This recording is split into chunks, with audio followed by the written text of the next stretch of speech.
Bonjour à tous. Voici un exercice sur les calculs d'énergie, mécanique, cinétique et potentielle. L'exercice est le suivant. Nous allons devoir répondre à 8 questions. Une voiture de masse petit m égale 1500 kg descend une pente sans frottement. Elle est initialement à une altitude ZA égale 250 mètres et possède une vitesse VA égale 20 km/h. Elle atteint le point B, situé à une altitude ZB égale 180 mètres. Le but de l'exercice va être de calculer sa vitesse au point B. Première question. Convertir la vitesse VA de la voiture en mètres par seconde. VA égale 20 km/h. Or, on sait qu'une vitesse de 1 mètre par seconde correspond à une vitesse de 3,6 km/h. En effet, puisqu'il y a 3600 secondes en une heure, on parcourt bien 3600 mètres en 3600 secondes, soit 3,6 km en une heure. Donc, 1 km/h est égal à 1 divisé par 3,6 mètres par seconde. Donc pour calculer VA, on va diviser 20 par 3,6 et on obtient 5,6 mètres par seconde en arrondissant le résultat. Deuxième question. Calculer l'énergie cinétique, ECA, du système au point A.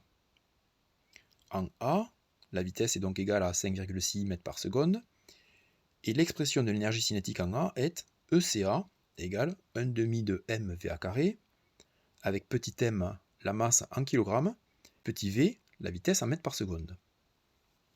Donc, ECA égale 1/2 fois 1500 fois 5,6 au carré, soit 2,3 10 exposant 4 joules.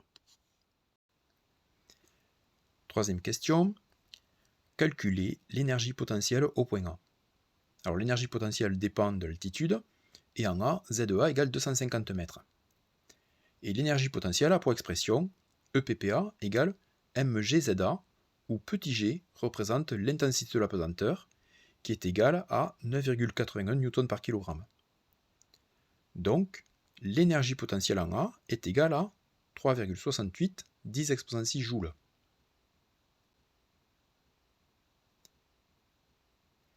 Quatrième question. Calculer l'énergie mécanique au point A.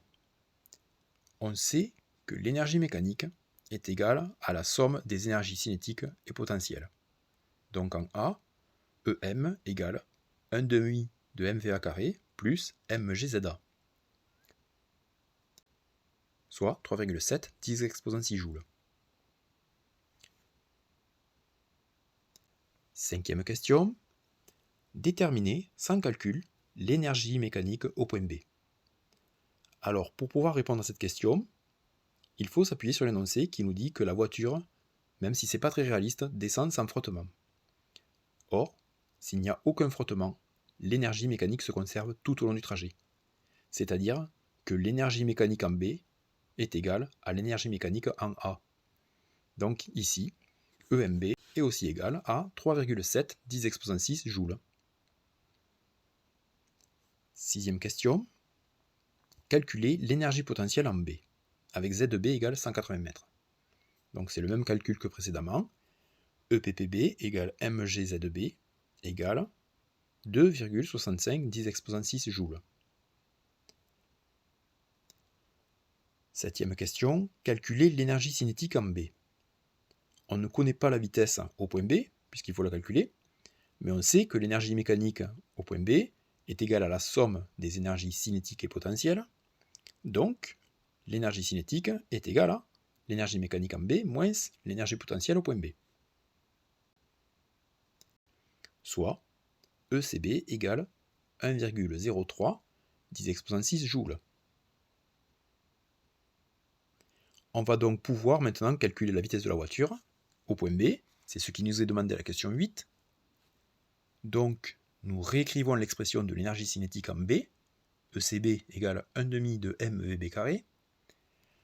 Nous isolons VB carré, et nous prenons la racine pour obtenir VB égale racine carrée de 2ECB divisé par petit m.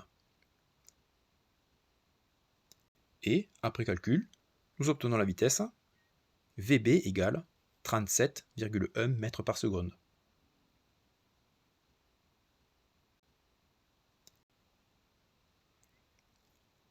N'hésite pas à laisser un commentaire ou à poser des questions, j'y répondrai.